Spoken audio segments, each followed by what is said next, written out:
નમો લોહે સૌહરિહંતાણમ નમો લોહે સૌવિદાનમ નમો લોહે સૌઆયર્યાણમ નમો લોહે સૌજયાણમ નમો લોહે સૌત્રિકાવતી સાવણમ ઓમકારમિંદુ સંયુક્ત નિત્યમ જયંતિ યોગિન કામદમોક્ષદો તે ઓંકારાય નમો નમઃ મંગલમ ભગવાન મંગલમ ગૌતમોર્મિ મંગલમ કુંકુંદારી વિજેન્દ્રમોષ મંગલમ નમઃ સારાય સ્વાનુભૂત્યા ચકાસ્તિ સ્વભાવાય ભવાય સર્વમાં વિભાવ નિદાતા.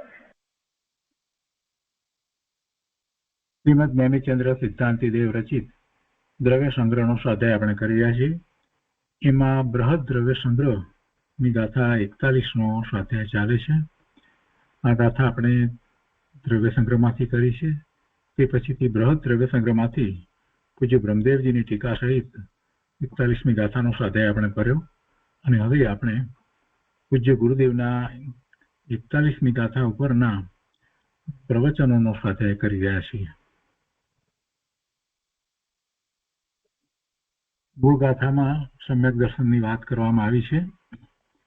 સમ્યક દર્શન એટલે જીવ વગેરે તત્વોનું શ્રદ્ધાન અને એ આત્માનું સ્વરૂપ છે અને એવું સમ્યક દર્શન થતા જ્ઞાન પણ સમ્યક થાય છે અને એ સમ્યક દર્શન જેને પ્રાપ્ત થયું છે તો એ ચોથા ગુણસ્થાનથી શરૂ કરી અને એ મોક્ષ માર્ગમાં છે.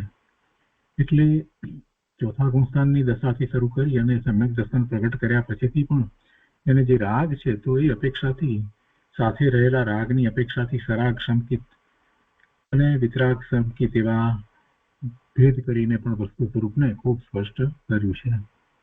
અને તે પછીથી સમ્યક દર્શનના જે 8 અંગ પ્રગટ થાય છે એની વાત પણ પૂજ્ય બ્રહ્મદેવજીએ લીધી અને સાથે ને સાથે 25 દોષ જે છે એ ન હોય એટલે 25 દોષ રહી જે સમ્યક દર્શન છે તો એ સમજાવવા માટે સમ્યક દર્શનના 8 અંગથી વિપરીત જે કંઈ ભાવ છે એ 8 પ્રકારના ભાવ સમજાવ્યા અને એ જ રીતે સાથે એને 8 પ્રકારના મદ ન હોય એ પણ સમજાવ્યું, 6 પ્રકારના અનાયાતનો ન હોય એ પણ સમજાવવામાં આવ્યું અને 3 પ્રકારે મૂળતા પણ ન હોય એ પણ વાત લેવામાં આવી.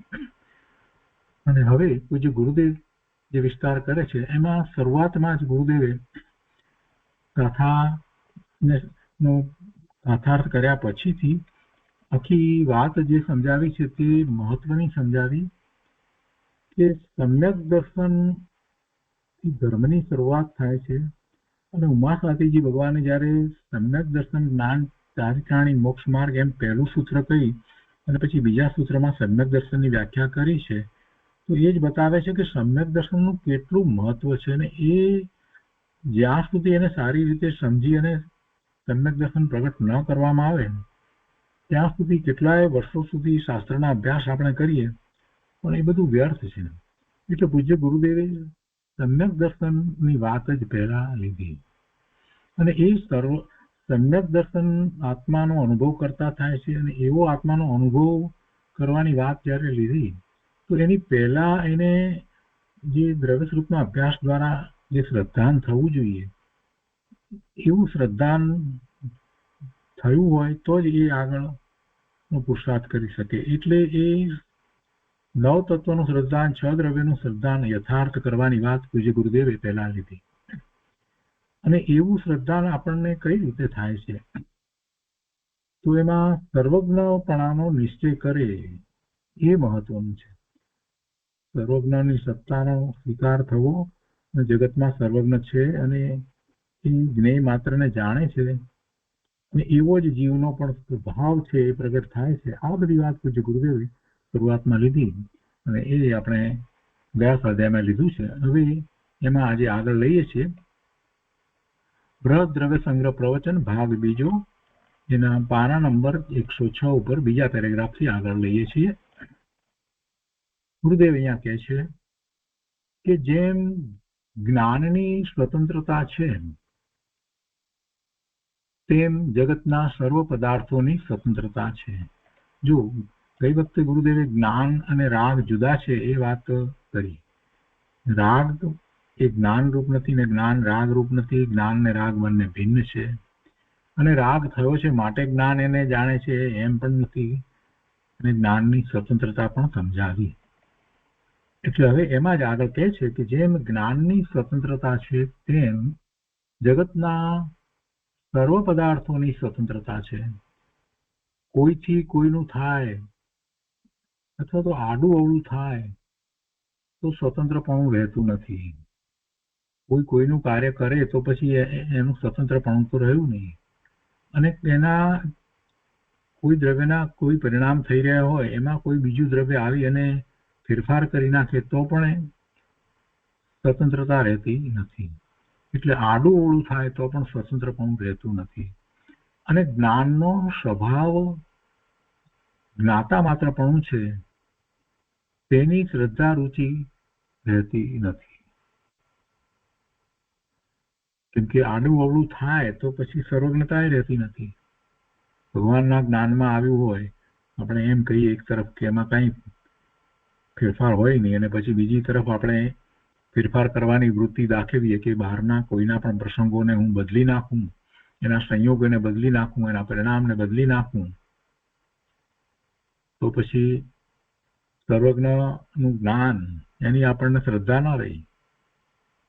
ખરેખર બદલી તો શકતો નથી, પણ એવા વિકલ્પ હું જે કરું છું કે હું આમ કરું તેમ કરું, અને હું ઈચ્છું તેમ ધારું તેમ કરી શકું છું, એવા જે વિકલ્પ કરું છું એ મૂંઢતા છે. એમાં તો મને સર્વજ્ઞની સર્વજ્ઞતાનો વિરોધ થઈ જાય છે. એમ કરવા જતાં હું સર્વજ્ઞની સર્વજ્ઞતાનો વિરોધ કરું છું. સર્વજ્ઞના જ્ઞાનમાં આવ્યું એમ જ થવાનું છે, પરિણામ તો એમ જ નિશ્ચિત છે. અને જ્યારે એમ પરિણામ નિશ્ચિત છે તો પછી જ્ઞાન જે છે એમ જ પરિણમે છે. સર્વજ્ઞ પરમાત્માનું જ્ઞાન જેવા પરિણામ જગતના પદાર્થોના ત્રણેય કાળના થવાના છે એને જાણે છે.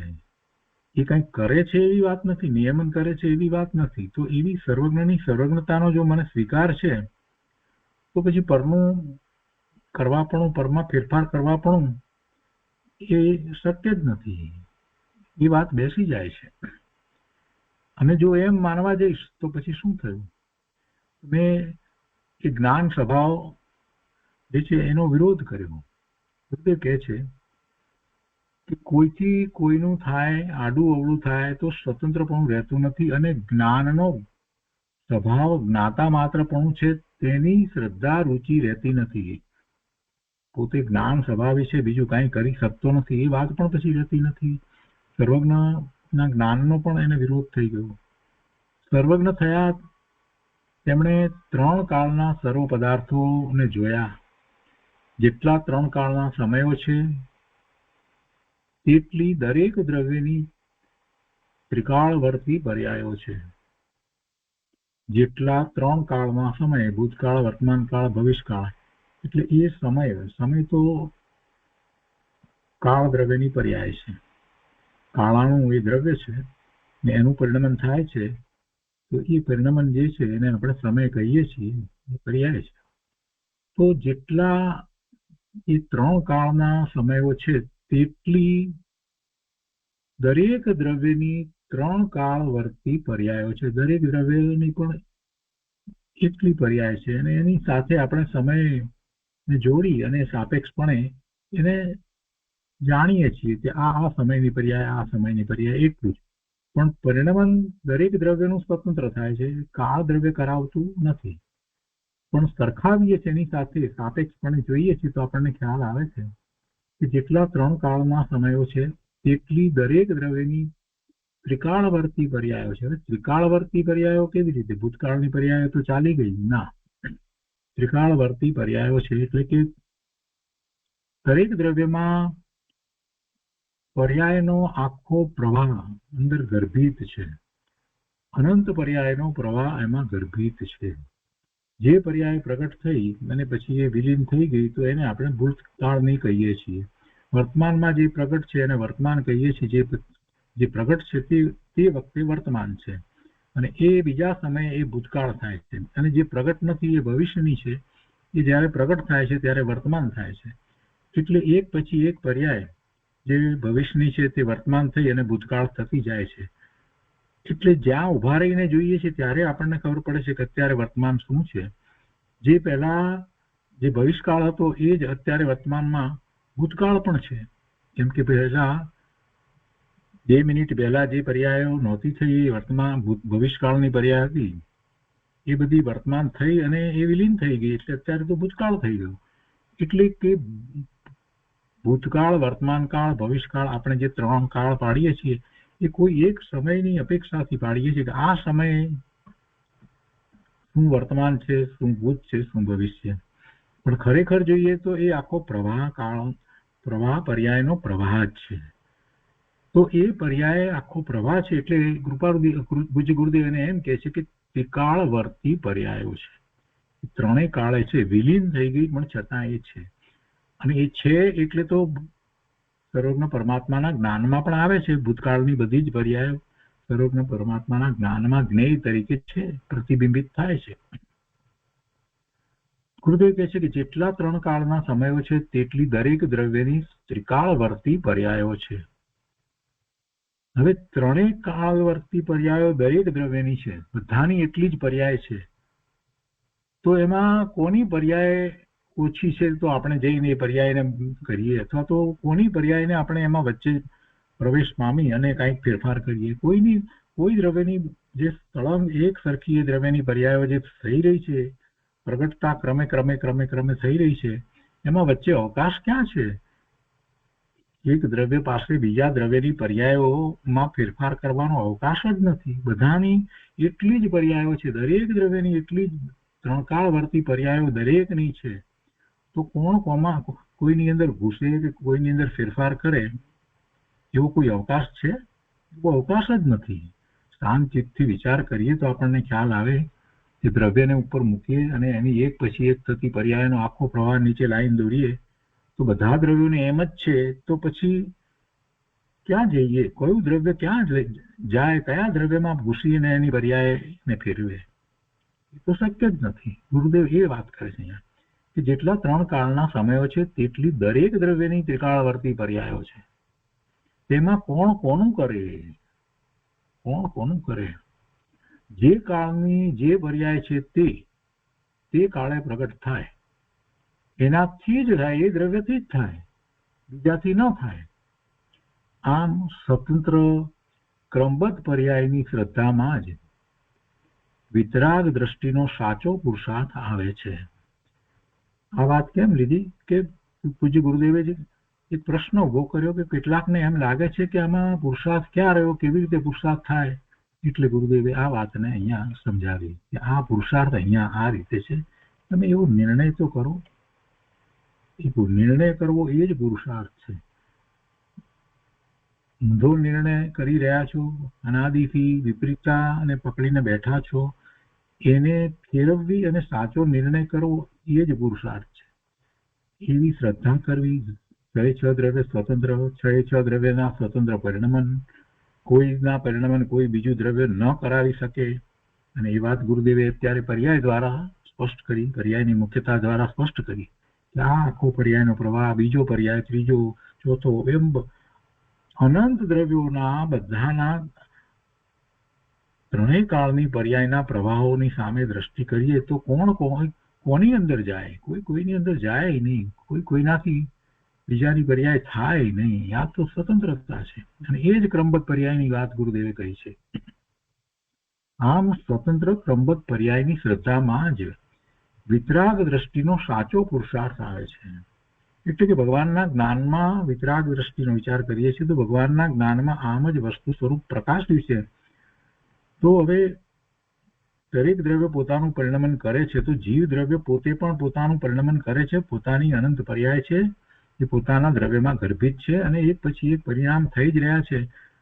તો મારે ક્યાંય બીજે જવાની જરૂર જ નથી.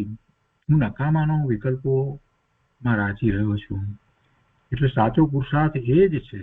એ પોતાનો જ્ઞાન સ્વભાવ છે. એ બધાને જાણે છે. એને જાણવા માટે એને કાંઈ કરવાની જરૂર નથી. એ સહજ દશા છે.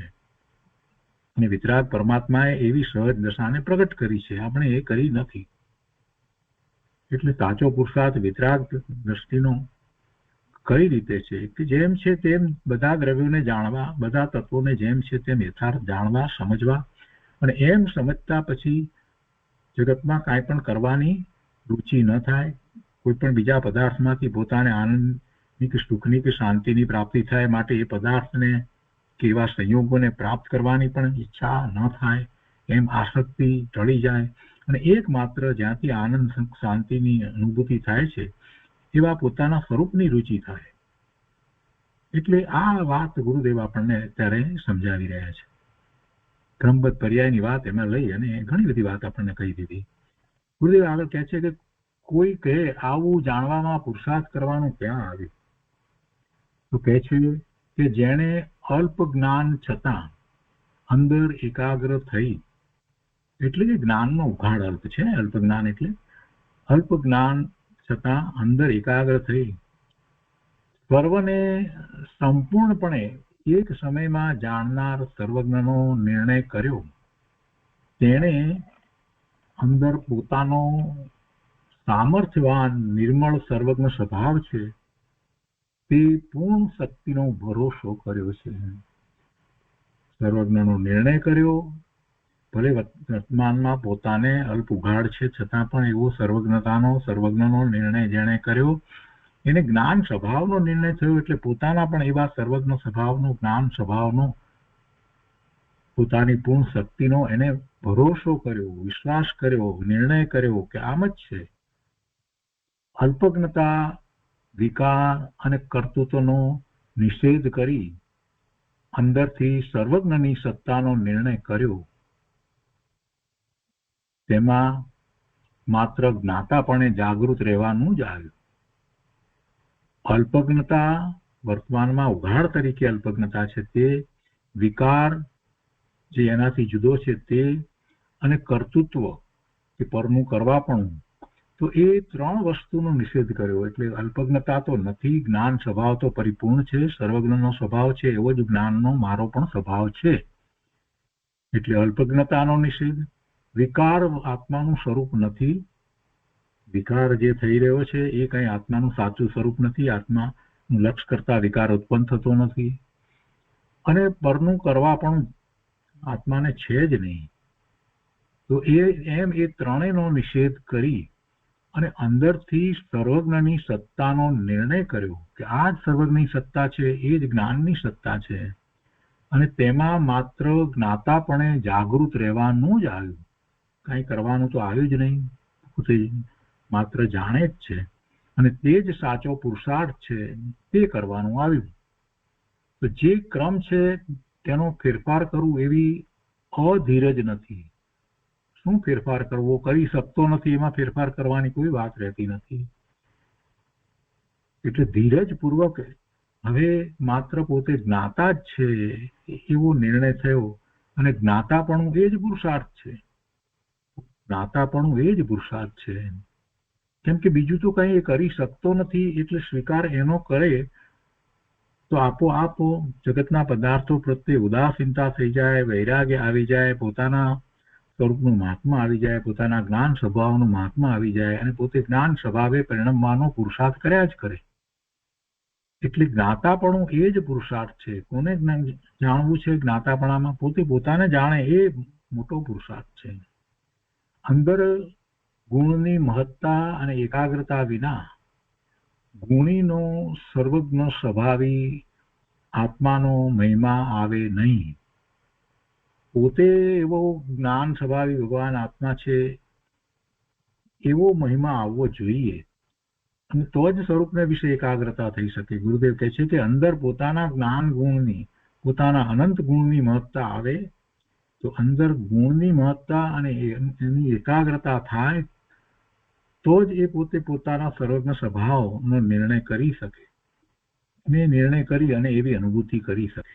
અંદર ગુણની મહત્તા અને એકાગ્રતા વિના ગુણી એવું પોતાનો આત્મા, સર્વજ્ઞ સ્વભાવી એવું પોતે પરમાત્મા સ્વરૂપ એવા આત્માનો મહિમા આવે નહીં, અને કર્તા બુદ્ધિ, પર્યાય બુદ્ધિ છૂટે નહીં.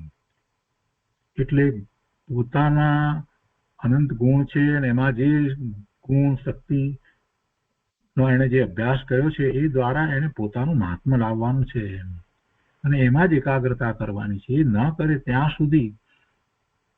સુધી એને પોતાનું મહાત્મા આવશે નહીં અને સ્વ તરફ દ્રષ્ટિ થશે જ નહીં અને પરનું કરતાપણું પણ છૂટશે નહીં. કરતા બુદ્ધિ એ પર્યાય બુદ્ધિ છે, એ મિથ્યા બુદ્ધિ છે.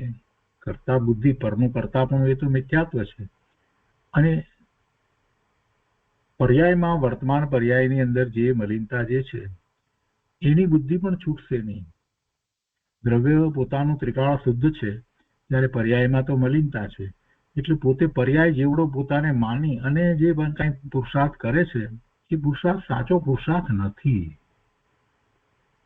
પુરુષાર્થ કરવામાં ધ્યાન કરવામાં પણ વિચાર આપણે કરીએ કે ચિંતન ધ્યાન કરીએ તો ચિંતન ધ્યાન કરતા કરતા હું સિદ્ધ સમાન શુદ્ધ છે એ વાત મુખ્ય રહેવી જોઈએ અને પછી એમાંથી નિર્વિકલ્પ ધ્યાનનો પ્રયોગ થઈ શકે.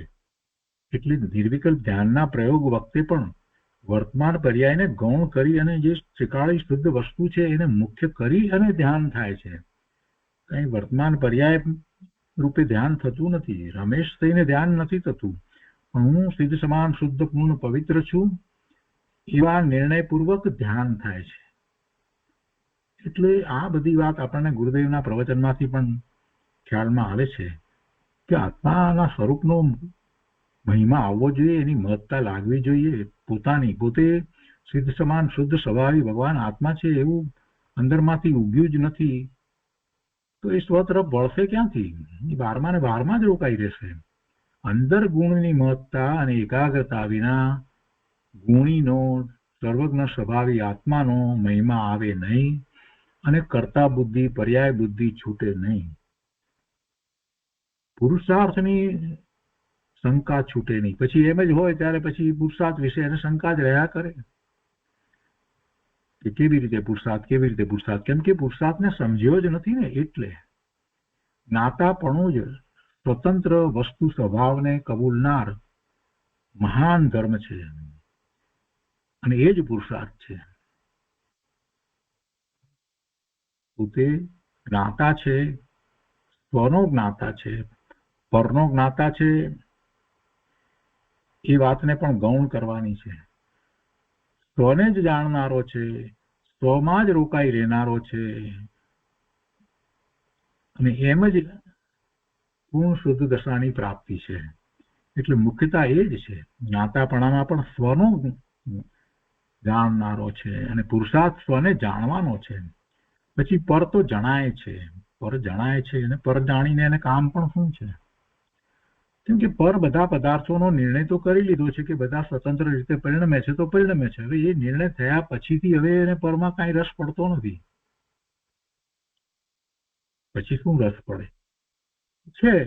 પરિણમે છે. 1 વાર 2 વાર 3 વાર 10 વાર 1 લાખ વાર નક્કી કર્યું કે બરાબર છે, બધા પરિણમે છે. 6 દ્રવ્ય છે, દરેક સ્વતંત્ર પોતે પોતાનું પરિણમન કરે છે તો કરે છે. પછી શું કરવું છે? હવે ક્યાં રસ પડે? ક્યાંય રસ પડે એવું રહેતું નથી. જો આવો સાચો નિર્ણય થઈ જાય તો બારમાં હવે કોઈ વિસ્મય પણ થતું નથી. એમાં વિસ્મય થવા જેવી શું વાત છે? એ બધું પરિણમન છે. છેવટે પૂતગળનું પરિણમન જે ઇન્દ્રિય જ્ઞાનનો વિષય છે તે થઈ રહ્યું છે તો થઈ રહ્યું છે. એમાં શું છે? મોટી વાત શું છે? એટલે એ ઉદાસીનતા આવી જાય છે અને એ પરિણમન થાય ન થાય જે કંઈ થાય તે મને ક્યાં સ્પર્શે છે? એ પરિણમન મને તો કંઈ અડતું નથી, મારા પરિણામને બદલતું નથી, મને આનંદ સુખ શાંતિનો અનુભવ કરાવતું નથી. તો એ પરિણમનમાં મને શું રસ પડે? આ વાતને સમજવા માટે એક ઉદાહરણ લઈએ. આપણે દરિયામાં આપણે વહાણમાં મુસાફરી કરીએ છીએ. પહેલે દિવસે આપણે જોયું કે કેટલો બધો પાણીનો પ્રવાહ છે, પાણી. બીજે દિવસે, ત્રીજે દિવસે, ચોથે દિવસે 1.5 મહિનાની મુસાફરી છે સમુદ્રના માર્ગે.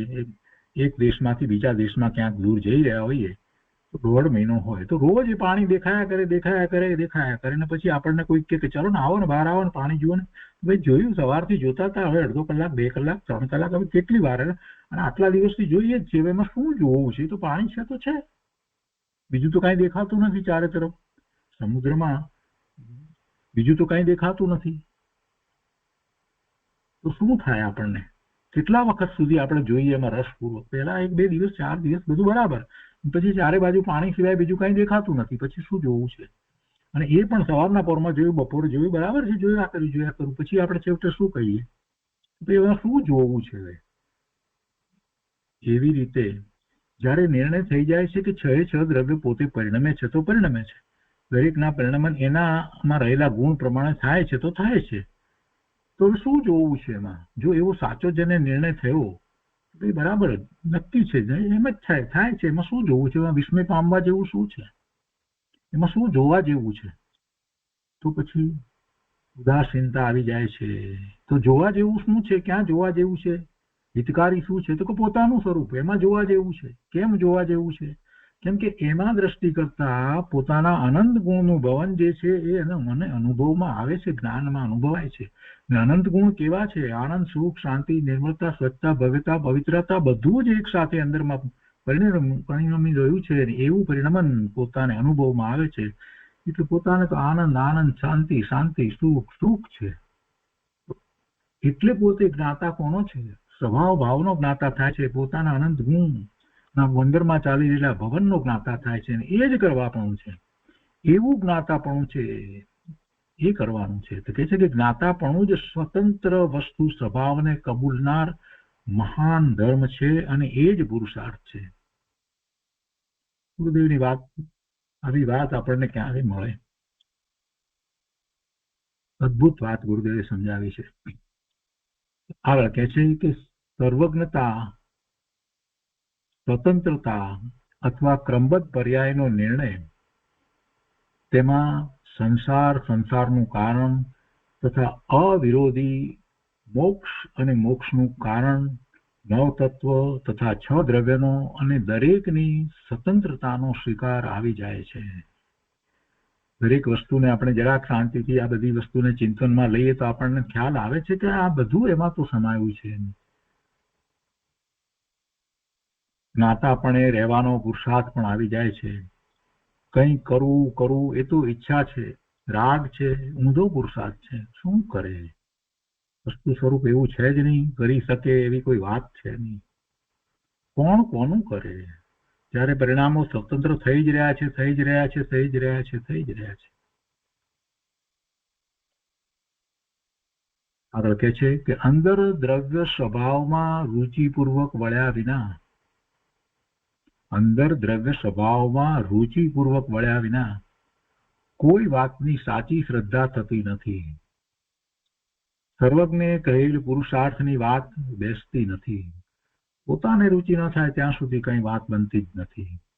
પોતે એ તરફ રુચિપૂર્વક અંદર આગળ વધે છે તો ચિંતન થાય છે, વાત સમજાય છે, અને પછી જે ખોટું છે એ આપોઆપ નીકળી જાય છે. પોતે વસ્તુ સ્વરૂપને વિપરીતપણે માન્યું હતું, ખોટી શ્રદ્ધા કરી હતી, એ બધી પછી નીકળી જાય છે. અને એ તો પુરુષાર્થ છે.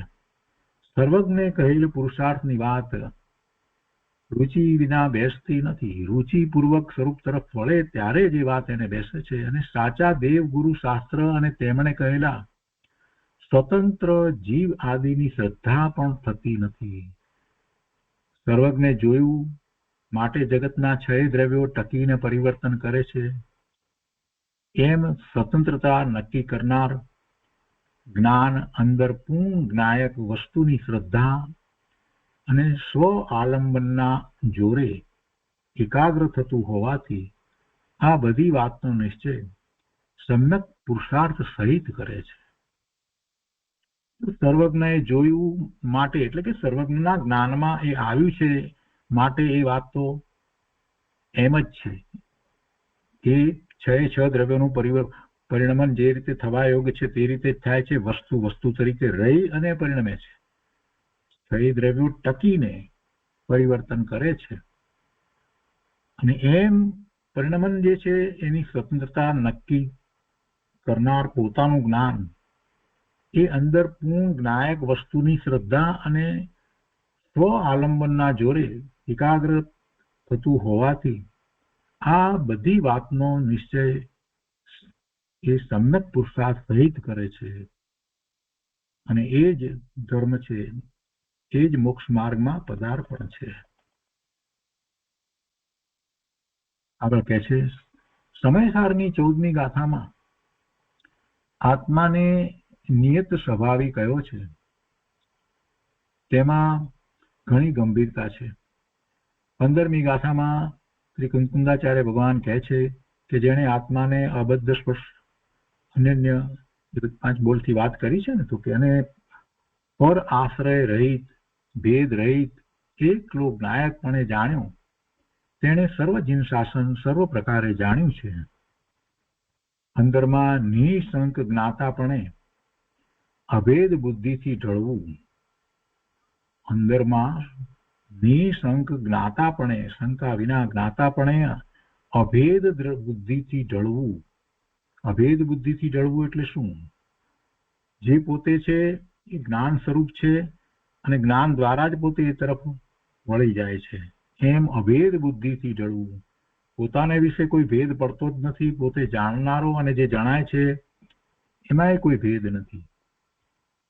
અંદરમાં નિશંક જ્ઞાતાપણે અભેદ બુદ્ધિથી ઢળવું અને અંદરમાં બીજા કોઈ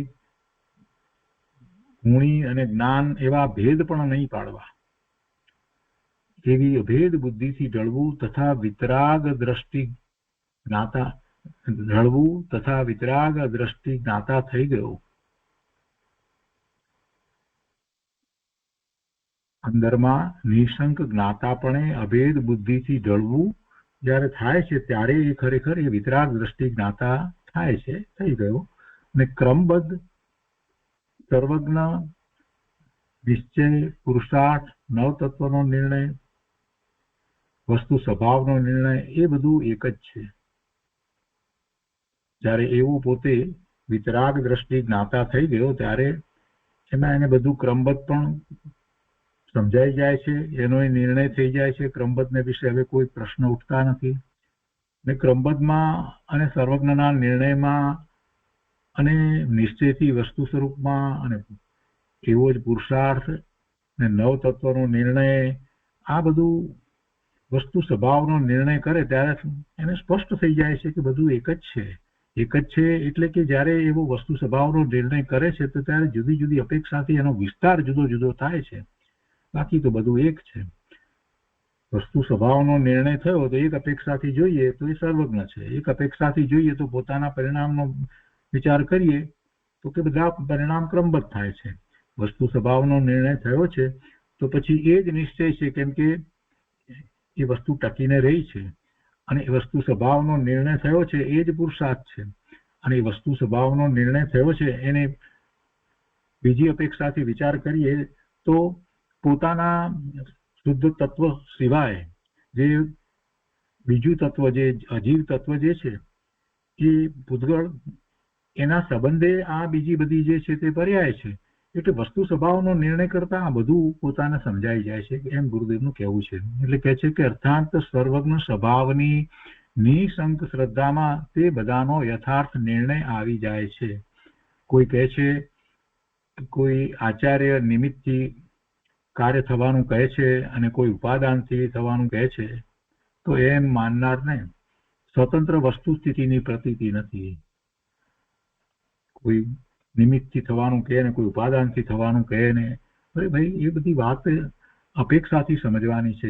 જ્યાં જે અપેક્ષાથી જે વાત કહેવાય છે તે રીતે લેવાનું છે. એટલે ગુરુદેવ કહે છે કે તો એમ માનનારને સ્વતંત્ર વસ્તુ સ્થિતિની પ્રતીત નથી તથા તેઓ સાચા દેવ ગુરુ શાસ્ત્રને સમજ્યા નથી.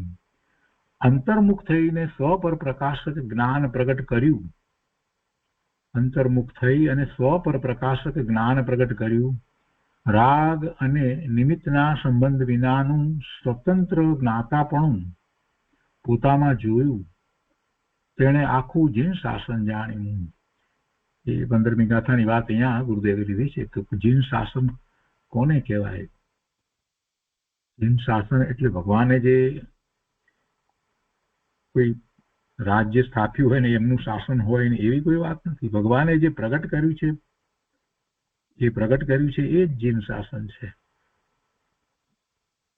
તો એ જીન શાસન ભગવાને શું પ્રગટ કર્યું છે એ અહીંયા 15મી ગાથામાં તો વાત કરી દીધી છે. તો એમાં કહે છે કે અંતર્મુખ થઈ સ્વ પર પ્રકાશક જ્ઞાન પ્રગટ કર્યું. રાગ અને નિમિત્તના સંબંધ વિનાનું સ્વતંત્ર જ્ઞાતાપણું પોતાનામાં જોયું. તેણે આખું જીન શાસન જાણ્યું. કાંઈ કરવું, કોઈનું ફેરવું, કોઈનું નિમિત્ત જોઈએ એમ પરાધીન જોવાનું ટળી જ્ઞાતાપણામાં જાગૃતિ તે જ જીવનો સાચો પુરુષાર્થ છે. હજી કરું થતું હોય તો સમજવું કે એ પુરુષાર્થ બરાબર નથી, ખોટો પુરુષાર્થ છે, ક્યાંક રાગ છે, અથવા તો હજી પરનું કરતા પણ પડ્યું છે. તો પછી એ નવરો કેવી રીતે થશે સ્વ તરફ વળવા માટે? જો પરનું કરતા પણ છૂટશે ત્યારે જ એનો ઉપયોગ સ્વ તરફ વળશે. ત્યાં સુધી એને પરનું કરતા પણ છે ત્યાં સુધી એનો ઉપયોગ બહાર જ રહેવાનો છે. ઉપયોગની દિશા એ ફેરવી શકશે જ નહીં. એક કરવાનું પૂરું થયું નથી ત્યાં બીજું, ત્રીજું, એમ કરવું અને એ ખરેખર એ કઈ કરી શકતો નથી. પણ પેલા કાર્યો પૂરા થાય ને એટલે એને એમ લાગે કે મેં કર્યું. થવાના હતા એ જ થાય. કોઈ વખતે એને ધાર્યા એ પ્રમાણે ન પણ થાય, પણ એ પણ ત્યાં જ રોકાઈ રહે. જીવનો ઉપયોગ ત્યાં જ રોકાઈ રહે, બહારમાં જ રોકાઈ રહે. આ કર્યું, સવારથી સાંજ સુધી કર્યું. નાની ધર્મી તો માત્ર એનો જ્ઞાતા દ્રષ્ટા છે. કાર્ય થાય છે છતાં પણ એ પોતે એનો કરતા થતો નથી. એટલે એનો ઉપયોગ જે છે એ ઉપયોગ તો સ્વ તરફ વળવા માટે તૈયાર જ છે. જયારે પણ એને સ્વ તરફ વળવું ત્યારે વળી જાય, કેમ કે પેલું કરતા પણ નથી ને. એટલે કાંઈ કરવું, કોઈનું કાંઈ ફેરવું, એના પરિણામ બદલી નાખવું, આમ કરું તેમ કરું, અને એવું કાંઈક કરવામાં અમુક નિમિત્તની અપેક્ષા હોય, કોઈનું નિમિત્ત જોઈએ, તો એવી બધી પરાધીનતા પણ ન હોવી જોઈએ. એવી પરાધીન દ્રષ્ટિ હોય ત્યાં સુધી પણ એ બહાર જ રહેશે, એનો ઉપયોગ અંદર તરફ નહીં વળે. ઉપયોગને ફેરવવો છે એમ તો પાછો સમજે છે આ શાસ્ત્રના અભ્યાસ દ્વારા, અને છતાંય ઉપયોગ બહારમાં જ રાખે છે. અરે શાસ્ત્રના નિમિત્તે એ ઉપયોગને બહારમાં ફેરવી રહ્યો છે.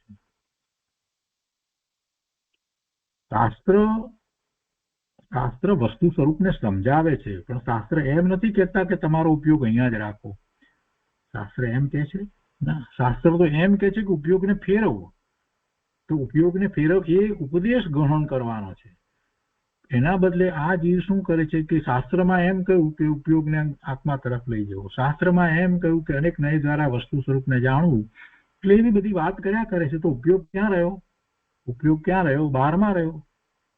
ઉપયોગ તો એને માહિતી જ્ઞાનમાં જ રહ્યો. ઉપયોગ ક્યાં રહ્યો? માહિતી જ્ઞાનમાં જ રહ્યો. ઉપયોગ તો ફર્યો નહીં. આટલા બધા વર્ષોથી સ્વાધ્યાય કરવા છતાં ઉપયોગ ક્યાં રહ્યો? શાસ્ત્રમાં. કોઈક આવી અને કંઈક બીજા શાસ્ત્રની વાત કંઈક વધારે સારી રીતે કરે એટલે આને એમ થઈ જાય કે આ વાત મને તો ખબર નથી, પાછો એ શાસ્ત્ર ઉગાડે છે અને ફરી પાછો એ કંઈક બીજી વાત લે છે. તો ઉપયોગ તો બારમાં જ ફર્યા કર્યો. પણ શાસ્ત્રએ તો એમ કહ્યું કે તારા ઉપયોગને ફેરવી નાખ, સ્વ તરફ વાળી દે. અમૃતચંદ્રાચાર્ય ભગવાને તો એમ જ કહ્યું. પણ આપણે શું કરીએ છીએ કે ના, અમૃતચંદ્રાચાર્ય ભગવાને આમ કહ્યું છે, અમૃતચંદ્રાચાર્ય ભગવાને આમ કહ્યું છે, એમ બોલ્યા કરીએ. અમૃતચંદ્રાચાર્ય ભગવાને આમ કહ્યું છે, 144મી ગાથામાં આમ કહ્યું છે, આમ આપણે બોલ્યા કરીએ છીએ. શું કર્યું તો નહીં. એને માટે એક ઉદાહરણ યાદ આવે છે કે પોપટ હતો ને પાંજરામાં, એને શીખવાડવામાં આવ્યું કે જો બિલાડી આવે ત્યારે ઉડી જવું, કેમ કે એ પોપટ ને થોડો પાળેલો હતો એટલે પાંજરામાંથી બહાર કાઢે તો એ કાંઈ બહાર ઉડીને જતો નહોતો, ઘરમાં ને ઘરમાં રહેતો હતો. એટલે ક્યારેક એમ બહાર પણ કાઢવામાં આવ્યો હોય તો પોપટને કહ્યું કે બિલાડી આવે ત્યારે ઉડી જવું. પોપટ બોલે, પોપટને પૂછે કે શું કહ્યું? તો કે પોપટ બોલે એવું કે બિલાડી આવે ત્યારે ઉડી જવું. અને ખરેખર એક વખત એવી બિલાડી આવી ત્યારે પોપટ બિલાડી આવે ત્યારે ઉડી જવું એમ બોલતો હતો, પણ કઈ ઉડી ગયો નહીં. આપણને પણ જરાક શાંતિથી વિચાર કરીએ તો આપણને પણ એમ જ થઈ રહ્યું છે. એક શાસ્ત્રના અભ્યાસમાં એમ કહ્યું કે તારા ઉપયોગને સ્વ તરફ વાળી દે. તું સર્વજ્ઞ સ્વભાવી છે તો સર્વજ્ઞ સ્વભાવનો નિર્ણય કરવો એ કર્યું નથી. ઉપયોગને સ્વ તરફ વાળ્યો નથી. કેમ નથી વાળ્યો? કેમ કે હજી બહારમાં હજી કરવાની બુદ્ધિ ચડી નથી. ગુરુદેવ એ વાત બહુ કરે છે, અકર્તા ભાવ આવ્યો નથી. બીજું, બહારમાં હજી રસ પડે છે એટલે પર્યાયની બુદ્ધિ છે. ત્રીજું, પરાધીનતા છે, કંઈ પણ કરવા માટે હજી આમ થાય તો થાય, આમ નહીતર ન થાય. એટલે નિમિત્ત આધીન દ્રષ્ટિ છે. આ ત્રણ વસ્તુની વાત અહીંયા ગુરુદેવે મૂકી છે. એટલે પછી શું થાય? સાચો પુરુષાર્થ નથી થતો. કાંઈ કરવું, કોઈનું ફેરવવું, કોઈનું નિમિત્ત જોઈએ એમ પરાધીન જોવાનું ટાળી અને જ્ઞાતાપણામાં જાગૃતિ, તે જ જીવનો સાચો પુરુષાર્થ છે. પોતાને ભૂલી ઊંધું માની શકે પણ પરનું કાંઈ કરી શકતો નથી. એ ઊંધું માની શકે કે હું આમ કરું તેમ કરું, પોતાને ભૂલી ગયો હોય એટલે ખરેખર કંઈ કરી શકતો નથી. સંયોગથી જોનારની બુદ્ધિ આમાં કામ ન કરે. સંયોગથી જોનારની બુદ્ધિ આમાં કામ ન કરે. સંયોગ બહાર રહ્યા, સંયોગથી શું જોવું છે? પોતે જ્ઞાન સ્વરૂપ ભગવાન આત્મા છે, એને વળી સંયોગ શું કરે છે? કાંઈ કરતા નથી. આમ સંયોગ હોય તો આમ થાય ને તેમ સંયોગ હોય તો તેમ થાય, એવી સંયોગથી જોનારની બુદ્ધિ આમાં એટલે પોતાના સ્વરૂપમાં એકાગ્રતામાં કામ ન કરે. ત્રણેય કાળે સ્વતંત્ર વસ્તુ સ્થિતિ છે, તેને સ્વસન્મુખ જ્ઞાન વાળો જ જાણી શકે. એની દ્રષ્ટિ સ્વસન્મુખ થઈ છે, એ જ એને વસ્તુ સ્થિતિને સાચી રીતે જાણી શકે, સમજી શકે અને પછી એવો પુરુષાર્થ કરી શકે. સાચા દેવ ગુરુ શાસ્ત્રે આવું સ્વતંત્ર તત્વ કહ્યું છે.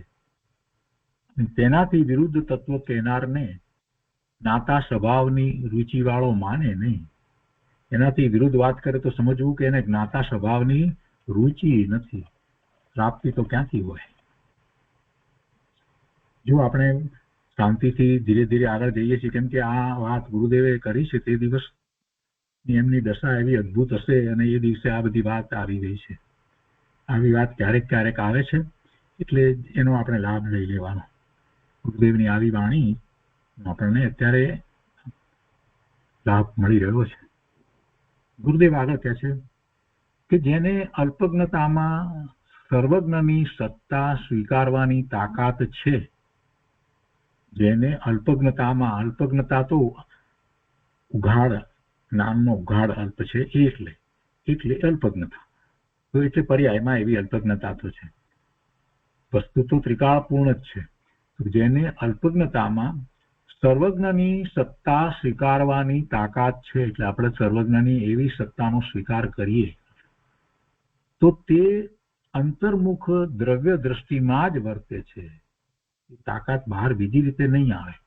અંતર્મુખ દ્રષ્ટિ કરીશું તો ભલે અલ્પજ્ઞતા છે છતાં પણ સર્વજ્ઞની સત્તાને નો સ્વીકાર સાચી રીતે થઈ શકે એ માટે અંતર્મુખ દ્રષ્ટિ જ કરવી પડે. બહારમાં તીર્થંકર ભગવાન, કેવળી ભગવાનના ગુણગાન ગઈએ તો એ સર્વજ્ઞની સત્તાનો ખરેખરો સાચો સ્વીકાર થતો નથી. કેમ એમ થતું હશે? આપણે બરાબર પ્રભુના ગુણને સમજાવો હોઈએ તે છતાં પણ સ્વીકાર કેમ ન થતો? કેમ કે માત્ર માહિતી જ્ઞાન છે અને એ સત્તાનો સ્વીકાર થવા માટે પોતાને એનો અંશ પ્રગટ થવો જોઈએ. પોતાને એવી સર્વજ્ઞ જેવી સત્તાનો અંશ પ્રગટ ન થાય ત્યાં સુધી સાચો સ્વીકાર થતો નથી. અને એવો અંશ પ્રગટ થવા માટે એને અંતર્મુખ દ્રષ્ટિ કરવી પડે. આ જીવ અંતર્મુખ દ્રષ્ટિ કરે છે, અનુભૂતિ કરે છે અને પોતાના જ્ઞાન સ્વભાવ દ્વારા પોતાના અનંત ગુણના ભવનને અનુભવે છે, ત્યારે એને ખ્યાલ આવે છે કે અંશ પ્રગટ્યો. ત્યારે ખબર પડે છે કે ઓહો, આ જ્ઞાનનો અંશ આવો છે તો પછી કેવળ જ્ઞાન કેવું હશે અને સર્વજ્ઞ પરમાત્માએ જે પ્રાપ્ત કર્યું છે એ કેવું હશે. આ અંશ જ્યારે પ્રગટ થયો છે ત્યારે આટલી આનંદ ને શાંતિની અનુભૂતિ છે, તો સર્વજ્ઞ પરમાત્માને કેટલા આનંદ સુખ શાંતિની અનુભૂતિ થતી હશે, એ બધું ત્યારે ખ્યાલ આવે છે. એટલે અંતર્મુખ દ્રષ્ટિ કરવાથી જ ખરેખર સર્વજ્ઞની સત્તાનો સાચો સ્વીકાર થાય છે. એ કહે છે કે જેને અલ્પજ્ઞતામાં સર્વજ્ઞની સત્તા સ્વીકારવાની તાકાત છે તે અંતર્મુખ દ્રષ્ટિમાં જ વર્તે છે, એ સિવાય થઈ શકે નહીં. સ્વતંત્ર જ્ઞાન સ્વભાવમાં રુચિ રાખે. સ્વતંત્ર જ્ઞાન સ્વભાવમાં રુચિ રાખે. સ્વતંત્ર શબ્દ શું કામ મૂક્યો? કેમ કે પરની અપેક્ષા વિના પોતાના જ્ઞાન સ્વભાવમાં રુચિ રાખે. કોઈ પોતાને જ્ઞાન સ્વભાવની રુચિ કરાવી દે એમ નહીં, પોતે સ્વતંત્રપણે, અને વસ્તુ પણ સ્વતંત્ર છે, જ્ઞાતાપણામાં જ વર્તે છે. સર્વ સમાધાન રૂપ થઈ નિસંગ થઈ વર્તે છે. 8 વર્ષનું શરીર હોય છતાં આવી સ્વતંત્રતાની શ્રદ્ધાના જોરે સ્વસન્મુખ થઈ, એટલે કે 8 વર્ષનો બાળક હોય તો પણ આવી સ્વતંત્રતાની શ્રદ્ધાના જોરે સ્વસન્મુખ થઈ અંદરમાં પૂર્ણ જ્ઞાન સ્વભાવી આત્મા છું, પરથી વિકારથી જુદો જ્ઞાતા છું, એવી પ્રતીતિ કરી શકે છે. 8 વર્ષનો બાળક પણ આવી પ્રતીતિ કરી શકે છે. અને આગળ કહે છે કે તેમાં નવતત્વ, સર્વજ્ઞ અને ક્રમબદ્ધની પ્રતીતિ આવી જાય છે. બધાની શ્રદ્ધા બરાબર આવી જાય છે. આત્માને જાણતા સ્વ પ્રકાશકપણે વિકાસ થયો તે રાગથી જુદાપણું, સર્વજ્ઞપણું, સ્વતંત્રપણું વગેરે જે કાંઈ આત્મહિતમાં પ્રયોજન રૂપ જાણવું છે તે સર્વ યથાર્થ જાણે છે. શું કહે છે? આત્માને જાણતા સ્વપ્રકાશકપણે વિકાસ થયો, એટલે સ્વને જાણવાપણે એનો વિકાસ થયો. આ હું, આવો હું. અને એ રાગથી જુદાપણું, સર્વજ્ઞપણું, સ્વતંત્રપણું વગેરે જે કંઈ આત્મહિતમાં પ્રયોજન રૂપ જાણવું છે તે સર્વ યથાર્થ જાણે છે. એમાં એ બધું જ એને યથાર્થ જણાઈ જાય છે. સાચું ભાન થાય તેને સહજ વિવેક હોય છે. અશુભમાં ન જવા માટે સાચા દેવ આદિ પ્રત્યે બહુમાન, ધર્મ પ્રભાવનાનો રાગ આવ્યા વિના રહે નહીં. એટલે એવો પણ રાગ આવે. કેમ કે અશુભમાં જવું નથી, એટલે શુભમાં જવાનો વિકલ્પ ઉઠતો નથી ને આવો શુભ ભાવ પણ આવે છે, સવિકલ્પ દશાની અંદર હોય છે. એટલે કહે છે કે સાચું ભાન થાય તેને, જેને સાચું ભાન થયું છે આત્માનું, એને જ એવો ખરેખર સાચો એવો વિકલ્પ આવે છે, એવો શુભ ભાવનો. બાકી બીજાના એવા વિકલ્પ જે છે એમાં તો કોઈ વાત નથી. એને પોતાને જ ભાન નથી તો પછી એ ધર્મ પ્રભાવના શું કરવાનો છે? સાચું ભાન થાય તેને જ સહજ વિવેક હોય છે. અને અશુભમાં ન જવા માટે સાચા દેવ આદિ પ્રત્યે બહુમાન, ધર્મ પ્રભાવનાનો રાગ આવ્યા વિના રહે નહીં. દયા, દાન, ભક્તિ વગેરે શુભ રાગને નિશ્ચય જીન શાસન માનતો નથી. એ વ્યવહાર છે, એ બધો શુભભાવ છે, એ નિશ્ચય જીન શાસન નથી, પણ એ બધો એ શુભભાવ છે. એટલે વ્યવહાર એવો હોય છે, એવો ધર્મ પ્રભાવના વગેરેનો, એવો ભક્તિનો, દાનનો એવો વિકલ્પ એને આવ્યા વિના રહેતો નથી. એટલે એ આવે જ છે. તો શુભરાગને અંદર વિતરાગતા માટે મદદગાર માનતો નથી. બીજી વાત એ પણ સાથે છે કે શુભરાગ છે એટલે પોતાને વિતરાગતા પ્રગટ થઈ છે એમ પણ એ માનતો નથી. વિતરાગતા છે અને સાથે આવો શુભભાવ હોય છે, અશુભથી બચે છે અને એમ જ હોય છે. સવિકલ્પ દશામાં એમ જ હોય છે. આગળ કહે છે કે શુદ્ધ જીવની પ્રતીતિ થઈ તેમાં પૂર્ણ સર્વજ્ઞ સ્વભાવી હું આત્મા છું. શુદ્ધ જીવની પ્રતીતિ થઈ, શ્રદ્ધા થઈ, શુદ્ધ જીવની શ્રદ્ધા થઈ તો આપણે તો સિદ્ધ ભગવાનને શુદ્ધ આત્મા માનીએ છીએ. એમની શ્રદ્ધા આપણને થઈ તો પછી સાથે સાથે એ જીવ માત્રની એવી શ્રદ્ધા થવી જોઈએ. પણ એ ક્યાંથી થાય? કેમ કે આપણને અનુભૂતિ નથી એટલે નથી થતું.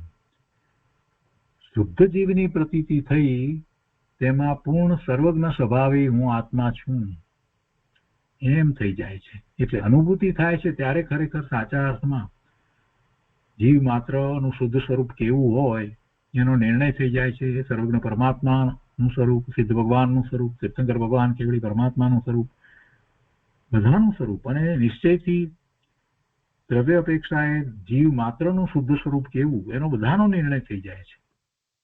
અલ્પજ્ઞતા અને રાગ જેટલો નથી, પોતે અલ્પજ્ઞતા અને રાગ જેટલો નથી, અને પરથી રાગ થતો નથી.